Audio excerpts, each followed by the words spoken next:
नमस्कार मित्रांनो, तर मालिकेत आपल्याला असं बघायला मिळतंय की सरू आता किचनमध्ये काम करत असते. नयनताराच्या घरीच ती असते. त्याच्यामुळे राधिका आणि तिची मुलगी तिथे आल्यावरती चुकून त्यांचा धक्का लागतो आणि सरूच्या हातावरती तेल उडतं. आता राधिका खूप घाबरलेली असते.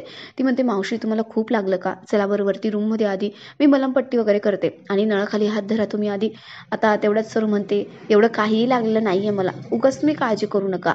तरी सुद्धा राधिका तिला रूममध्ये घेऊन जाते. इकडे रूममध्ये आल्यानंतर सरू खूपच रडायला लागते. स्वतःला ती आरशात बघते, तिला लागलेलं बघते, तिची अवस्था बघते आणि तिला खूपच इमोशनल व्हायला होतं आणि ती खूप रडत असते आणि चटका सुद्धा तिला सोसवत नसतो.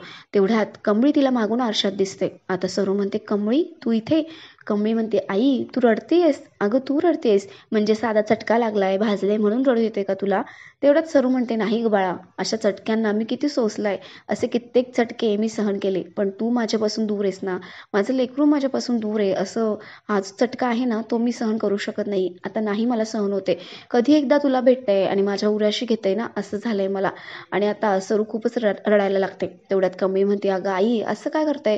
तूच मला शिकवलं ना रडायचं नाही लढायचं, मग तूच का रडते बरं अशी, सांग बरं. आणि आई तुला एक सांगू का, तूच म्हणायची की नाही अगं, की सगळं काही आपल्यापाशी असतं, फक्त काही अंतरावर असतं. ते एकदा की ते अंतर मिटलं की मग सगळं आपल्याला आपोआप मिळतं. आणि मी सुद्धा तुझ्या जवळच आहे, आसपासच आहे. आपल्यातलं जे अंतर आहे ना ते सुद्धा आता मिटणार आहे आणि आपण लवकरच भेटणार आहोत. तू अजिबात काळजी करू नको, 101% गॅरंटीने सांगते मी तुला. असं म्हणून ती आता सरूला धीर देत असते. सरू तरी सुद्धा रडतच असते. आपले डोळे पुसायला लागते आणि तेवढ्यात कमळीचा तिला भास होत असतो हे तिच्या लक्षात येतं. आरशात तिला कमळी आता दिसतच नाही आणि सरूला कमळीचे हे शब्द जे आठवतात त्याच्यामुळे तिला खूप दिलासा मिळालेला असतो. मित्रांनो, अशाच अपडेटसाठी चॅनलला नक्की सबस्क्राईब करा. धन्यवाद.